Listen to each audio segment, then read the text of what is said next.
এক নম্বর শাস্তিটা হচ্ছে এখানে যদি কোনো ব্যক্তি মানি লন্ডারিংয়ে যদি উনি অভিযুক্ত হন, অর্থাৎ আমাদের যে 27টা অফেন্সের কথা আমরা বলছি, 27টা অথবা 28টা অথবা 29টা যে অফেন্সের কথা বলছি, প্রেডিকেট অফেন্স, সব অফেন্সের যে কোনো একটা অফেন্সে যদি উনি অভিযুক্ত হন যে কোনো ব্যক্তি, তাহলে তার শাস্তি হবে 4 থেকে 12 বছর এবং জরিমানা হচ্ছে 10 লাখ টাকা বা দ্বিগুণ।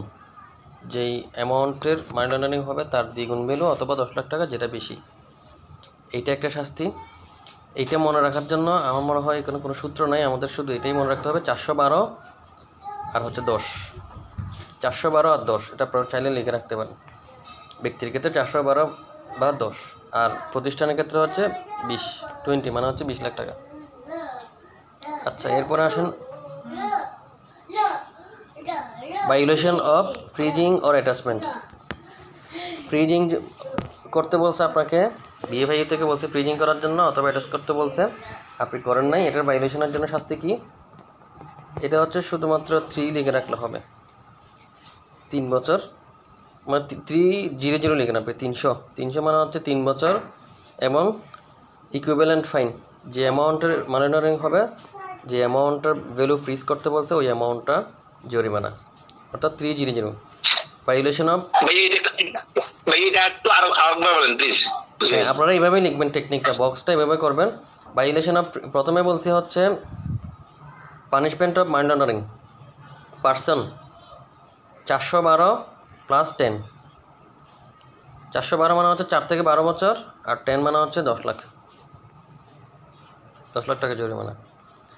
আর প্রতিষ্ঠানের ক্ষেত্রে হচ্ছে 20 মানে 20 লাখ।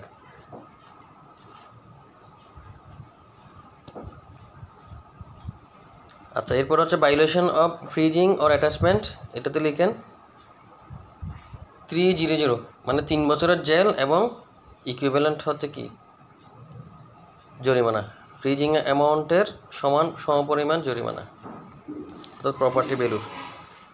আচ্ছা, এরপর ডাইভালজিং ইনফরমেশন। ডাইভালজিং ইনফরমেশন মানে কি?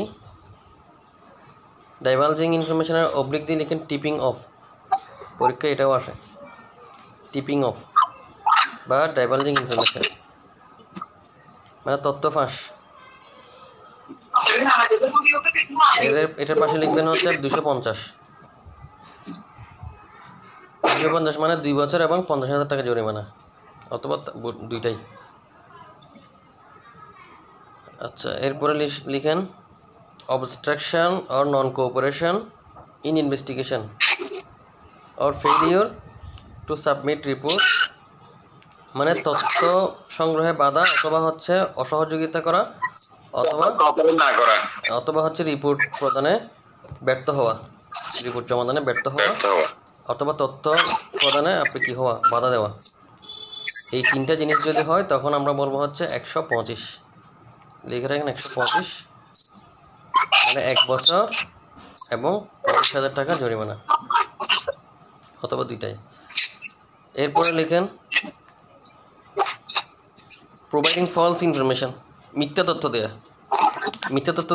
এখানে যদি প্রশ্ন এইভাবে আসে যে এখানে রিপোর্ট প্রদানে বাধা অথবা ইনভেস্টিগেশনে কোঅপারেট না করার জন্য যে 1 বছর এবং 25,000 টাকা জরিমানা করা হয়, সেটা এমএলএ কোন সেকশনে বলা আছে? সেকশন 7 সেকশনগুলো না, ঠিক আছে, সেকশন এটা আরো ডিটেইলস পড়ালেখার জন্য আমি যেটা বলতেছি এগুলো হচ্ছে মনে করেন আমার মতো যারা আছে ডাল স্টুডেন্ট, যারা শর্টকাটে পাস করতে চায়, তাদের জন্য আমি টেকনিকটা বলতেছি। 125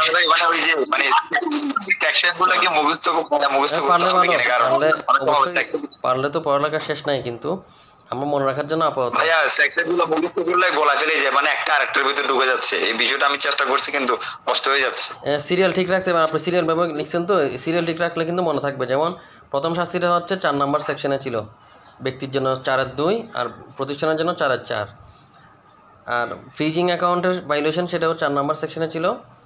আর তথ্য ফাঁস করা বা ডাইভালজিং ইনফরমেশন বা টিপিং অফ এটা ছিল 6-3। আর তথ্য প্রদানের বাধা এটা হচ্ছে 7-2, এটা হচ্ছে 125। আর এখন হচ্ছে মিথ্যা তথ্যের জন্য হচ্ছে 350, এটা 8 নম্বর সেকশনে বলছে, 8-2 350 আপনারা লিখে রাখেন। 350 মানে হচ্ছে 3 বছর জেল বা 50,000 টাকা অথবা দুইটাই। এবং হচ্ছে আরেকটা হচ্ছে order to fridge or attach property, এগুলো সব এখন আমরা দেখি হচ্ছে বিএফআইইউ কর্তৃক যে শাস্তিগুলোর কথা বলছে সেগুলো একটু দেখি। বিএফআইইউ যে কোনো সময় যে কোনো কাস্টমারের আপনাকে অ্যাকাউন্টের তথ্য চাইতে পারে যে কোনো ব্যাংকের কাছে। এই তথ্য যদি আপনার দিতে ব্যর্থ হয় তাহলে বিএফআইইউর 26 নম্বর যে সেকশনটা আছে 23 নম্বর সেকশন অনুসারে 23 নম্বরের 3 অনুসারে আমাদেরকে বলছে হচ্ছে আপনার পার ডে 10,000 টাকা করে জরিমানা এবং ম্যাক্সিমাম 5 লাখ টাকা। যদি তথ্য প্রদানে ব্যর্থ হন কোনো প্রতিষ্ঠান তাহলে প্রতিদিন 10,000 টাকা করে এবং সর্বোচ্চ 5 লক্ষ টাকা জরিমানা হবে ওই প্রতিষ্ঠানের। এবং এই প্রতিষ্ঠান যদি পরপর 3 বার এরকম ব্যর্থ হয় তাহলে চাইলে বিএফআইইউ ওই কোম্পানিটাকে রেজিস্ট্রেশন, ওই প্রতিষ্ঠানের ব্যাংকের রেজিস্ট্রেশন কী করতে পারে, বাতিল করতে পারে। আর যদি মিথ্যা তথ্য দেওয়া হয়, কোনো প্রতিষ্ঠান যদি মিথ্যা তথ্য দেয় তাহলে সেকশন 23(4) বলছে হচ্ছে মিনিমাম 20,000 টাকা এবং সর্বোচ্চ 5 লক্ষ টাকা জরিমানা করতে পারে। এই হলো শাস্তি। আর যদি বিএফআইইউর কমপ্লায়েন্স যদি আমরা নন কমপ্লায়েন্স যদি হয়, বিএফআইইউর কমপ্লায়েন্স যদি আমরা মেনটেন করতে না পারি তাহলে 23(5) বলছে প্রতিদিন 10,000 টাকা করে সর্বোচ্চ 5 লক্ষ টাকা এবং পরপর 3 বার এরকম ব্যর্থ হলে এইরকম শাস্তির মুখোমুখি হলে তার লাইসেন্স বাতিল হবে।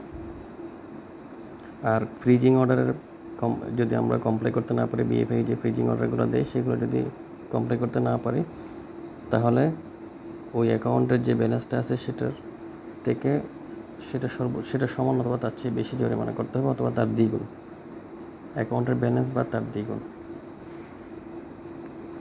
জরিমানা হবে।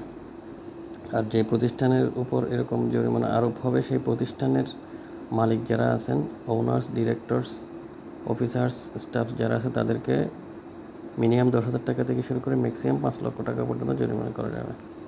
23(8) বলছে।